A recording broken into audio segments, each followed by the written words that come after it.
పశ్చిమ గోదావరి జిల్లా ఏలూరులో ఉన్న ఆ ఆలయమే ఒక అద్భుతం. చరిత్రలో విశిష్ట నిర్మాణంగా నిలిచిన ఈ ఆలయానికి అనేక ప్రత్యేకతలు ఉన్నాయి. ఈ ఆలయంలో ఇలా అతి ఎత్తులో నిర్మించబడిన ఈ గోపురానికి గాలి గోపురం అని పేరు. ఈ గోపురంపై ఉన్న శిల్పాలకు ఎన్నో ప్రత్యేకతలున్నాయి. ప్రేమ, శృంగారం, జీవనతత్వంలోని పవిత్రత తెలిపేలా ఈ శిల్పాలను ఇక్కడ రూపొందించారు. ఆలయ పోషక బాధ్యతలను ద్వారకా తిరుమల దేవస్థానం చేపట్టింది. మహోన్నతంగా నిర్మించిన ఈ ఆలయంలో విశిష్ట నిర్మాణం దాని గోపురం. దీనిపై ఉన్నవి ఉలితో చెక్కిన శిల్పాలు కాదు, చేతితో మలచిన శిల్పాలు. ఇదే ఈ గోపురం ప్రత్యేకత. ప్రపంచ ఆలయ నిర్మాణ చరిత్రలో అరుదైన శైలి గల గోపురం ఇదొక్కటే. దీని రహస్యాలు అపురూపమైనవి, ఎవరికీ అంతుపట్టనివి.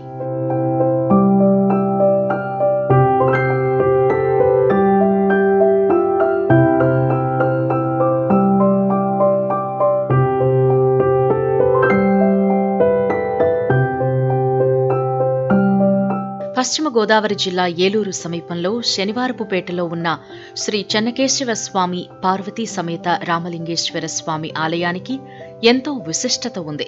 1000 సంవత్సరాల క్రితం రాజరాజ నరేంద్రుడు కాలంలో నిర్మించబడిన ఈ ఆలయానికి అనేక ప్రత్యేకతలు ఉన్నాయి. ముఖ్యంగా ఆలయానికున్న గోపురానికి ఎంతో విశిష్ట చరిత్ర ఉంది. దాదాపు 100 అడుగుల ఎత్తులో నిర్మించబడిన ఈ గోపురానికి గాలి గోపురమని పేరు. ఈ గోపురాన్ని నిర్మించిన తీరు ఎంతో అబ్బురపరుస్తుంది. గోపుర నిర్మాణ శైలి అందర్నీ ఇట్టే ఆకర్షిస్తుంది. ఈ గోపుర నిర్మాణానికి కరక్కాయ, గుడ్డుసొన, బెల్లం, సున్నం, బెల్లం ఊట లాంటి పదార్థాలను ఉపయోగించినట్లు చరిత్ర చెబుతోంది. గోపురంపై ఉన్న శిల్పాలకు మరో ప్రత్యేకత ఉంది. సాధారణంగా శిల్పాలను సుత్తి, ఉలితో చెక్కుతారు. కానీ ఈ శిల్పాలను అప్పటి శిల్పులు చేతితో తయారు చేసి గోపురానికి ప్రతిష్ఠించారు. ఈ ఆలయానికి వచ్చే భక్తులకు శృంగార విశిష్టతను, పవిత్రతను తెలిపేలా ఈ శిల్పాలను రూపొందించారు ఆనాటి శిల్పులు. అవే కాకుండా కాళీయ మర్దనం, సీతారామ పట్టాభిషేకం లాంటి పురాణ గాథలను ప్రస్ఫుటించే విధంగా కూడా ప్రధాన శిల్పాలను తయారు చేసి గోపురానికి అమర్చారు.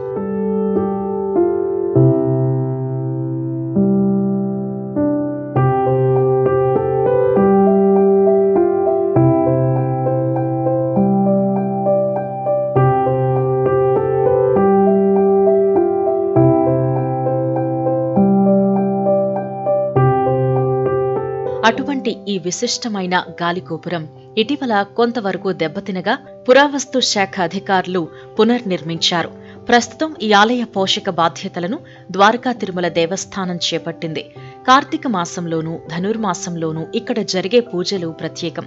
ఈ ఆలయానికి, గోపురానికి ఎంతో ప్రత్యేకత ఉందని అంటున్నారు ఆలయ అర్చకులు. ప్రపంచవ్యాప్తంగా ఏంటంటే ఎక్కడ చూసినా శిల్పాలు చెక్కుతారు.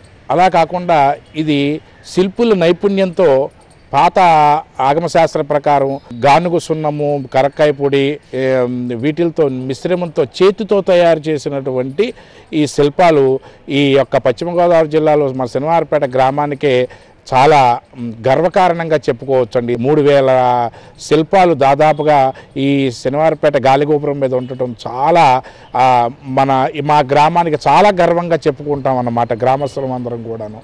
మన దేశంలోనే ఇలాంటి అరుదైన నిర్మాణాలు ఎన్నో ఉన్నాయి. ఇలాంటి వాటిని కాపాడుకుని వీటిపై అధ్యయనం చేసి తరువాతి తరాలకు మన చరిత్రని, సంస్కృతిని అందించాల్సిన తరుణమిదే. అందుకే వీటిని అందరం కాపాడుకోవాలి.